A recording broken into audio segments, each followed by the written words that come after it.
wawasan Nusantara, secara umum wawasan Nusantara adalah cara pandang kita mengenai bangsa Indonesia, cara pandang jati diri bangsa Indonesia dan lingkungan yang beragam dan bernilai strategis, yang mengutamakan suatu kesatuan dan persatuan wilayah. Kesatuan dan persatuan wilayah dalam menyelenggarakan kehidupan yang bermasyarakat, berbangsa dan bernegara guna mencapai suatu tujuan nasional. Oleh karena itu, suatu kesatuan dan persatuan wilayah harus ditingkatkan sesuai perkembangan zaman agar tidak tergerus oleh perkembangan zaman yang pesat.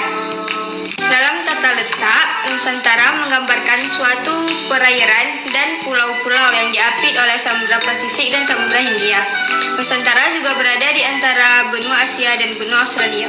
Fungsi-fungsi wawasan Nusantara dibagi menjadi 4. Yang pertama, fungsi Nusantara sebagai ketahanan. Contohnya itu seperti sumber daya alam kepada manusia dan sumber daya alam kepada hewan.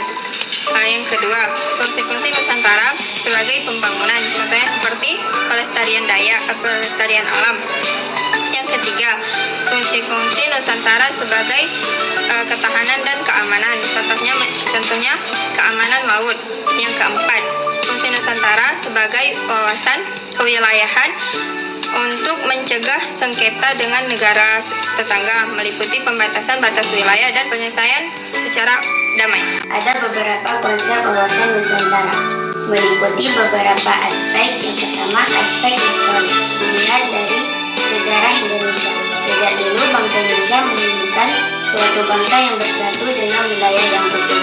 Dimulai dari perjuangannya dari masa kerajaan Nusantara, masa penjajahan, yaitu di mana bangsa Indonesia mengalami kesengsaraan, penderitaan, kemiskinan, dan juga adu domba dari pihak penjajah.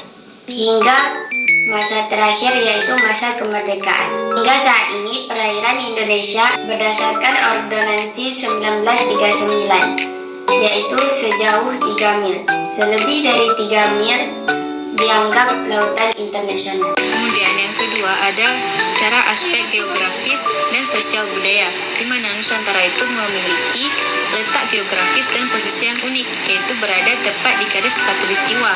Dan juga Nusantara memiliki bangsa heterogen, yaitu bangsa yang memiliki bermacam ragam suku, bahasa, agama, seperti yang kita rasakan saat ini, yaitu Indonesia itu memiliki berbagai macam agama. Ada agama Islam, Kristen, Hindu, Buddha, dan lain-lain. Ada pun beberapa keunikan lainnya di Indonesia, seperti di Indonesia itu memiliki banyak pulau yang tersebar di berbagai wilayah atau disebut dengan negara maritim.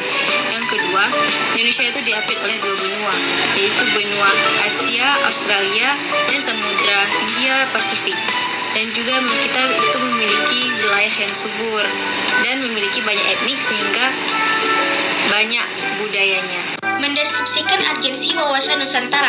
Wawasan Nusantara sangat penting bagi bangsa Indonesia karena wawasan Nusantara merupakan arah bagi penyelenggaraan nasional untuk mencapai tujuan nasional dalam mewujudkan cita-cita nasional.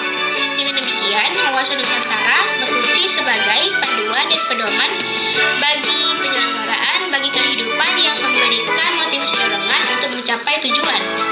Wawasan Nusantara juga melandasi perjuangan bangsa Indonesia untuk bersatu dalam mencapai tujuan nasional secara utuh, menyeluruh, dan terpadu. Maka, untuk menjamin agar kesatuan Indonesia selalu terpelihara, bangsa Indonesia melahirkan wawasan Nusantara.